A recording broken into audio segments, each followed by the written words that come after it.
Dans un petit village où les ragots vont bon train, une histoire se murmure de bouche à oreille.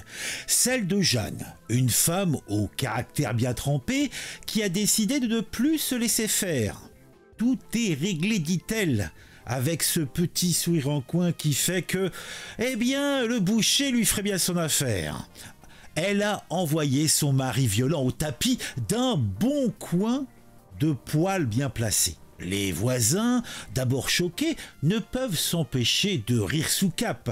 Frapper un manifestant tombé à terre, c'est se frapper soi-même, déclare le vieux Marcel, le philosophe du village. Jeanne, elle, a compris que la meilleure défense, c'est l'attaque, surtout quand il s'agit de sauver sa peau. Et si la morale de cette histoire était que parfois, il faut savoir rendre coup pour coup, même si c'est avec une poêle à frire. Le club de l'actu, c'est sur ce tu regardes les vidéos, tout devient plus fou. De ton avis et comment c'est cool, chaque like, chaque abon, t'es pas seul dans la foule. Mais il semble que cette dame n'ait pas, eh bien, le même comportement que Jeanne. Oui, elle a tendance à se laisser frotter le cuir sans coup férir. Alors, derrière tout ça, il y a un homme, un migrant tunisien en France depuis quelques mois. Il déclare, à l'aide d'un traducteur bien sûr, la langue française étant tellement compliquée, « Au début j'étais jaloux et j'appliquais le système tunisien. » Système tunisien de la branlée gratuite. Ah. En tout cas, cette habitante de Romilly-sur-Seine dans le 10, eh bien, nous a fait bien des frayeurs.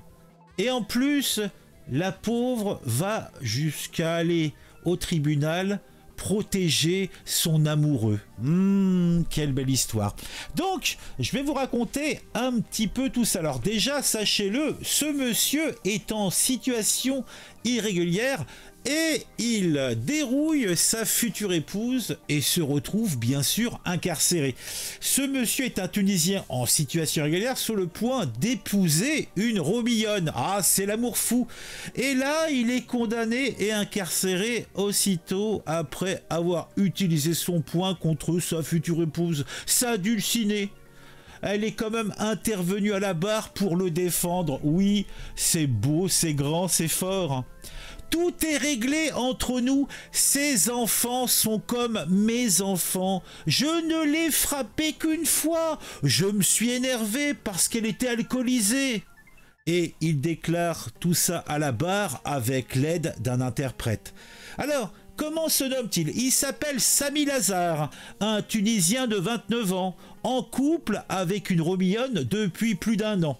Et il a tenté d'expliquer, même de prouver, de promettre la main sur le cœur que son amour pour sa belle n'était pas fin, qu'il n'était pas motivé que par l'obtention d'un titre de séjour et que le coup porté, qui avait nécessité plusieurs points de suture, n'avait été qu'un seul et unique épisode qui n'en appellerait aucun autre. Sauf que, au téléphone ce fameux soir, lorsque la victime contacte la gendarmerie, elle évoque, en plus du coup porté, des violences récurrentes.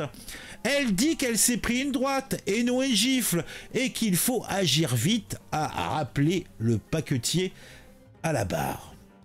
Entendu, ces enfants, à elles, racontent à leur tour que les marques laissées sur le corps de leur mère, les menaces récurrentes, elles aussi, eh bien, ont existé. La mère de la victime le déclare aussi. C'est manifestement une femme sous contrainte. Alors, Sami Lazar déclare: au début j'étais jaloux et j'appliquais le système tunisien. Vous savez, le système de la branlée patriarcale. Oui, tu ne sais pas pourquoi tu frappes ta femme, mais elle le sait, n'en doute pas. Une telle situation dans un couple qui ne parle pas dans un premier temps la même langue a alerté, il va sans dire, les pouvoirs publics. La municipalité d'abord qui a refusé de célébrer le mariage, soupçonnant une union de circonstances. Puis la préfecture qui a déjà sollicité une place en centre de rétention administrative pour Sami. Ce soir-là, il l'a frappé avec une bague, d'où les dégâts. Mais jamais, au grand jamais, il ne recommencera. Au début, j'étais jaloux et j'appliquais le système tunisien. Mais maintenant qu'on se comprend mieux, qu'on réussit à communiquer, elle fait comme elle veut. Comme elle veut. Mais qu'en est-il des bleus sur son corps? Oh, vous savez, elle marque dès qu'on la touche. Et pour le cocard, elle s'est mis une baguette dans l'œil. Une baguette dans l'œil? En tout cas, à la barre, la victime confirme. Avec une baguette de pain, c'est vrai. Elle jure ne pas correspondre à la femme battue, s'érige en femme libre et promet qu'à la moindre incartade, elle le quittera. Des principes qui, aux yeux du représentant du ministère public, ne sont qu'une façade. Quand une femme se revendique libre et qu'elle reste quand même, c'est qu'elle ne s'applique pas ses propres principes. Une condamnation s'impose avec interdiction de contact parce que le rôle du ministère public, c'est de protéger les victimes, y compris contre elles-mêmes.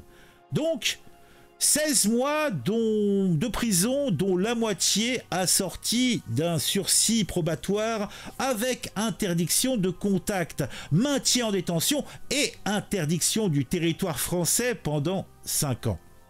En défense, il y a Maître Badelena.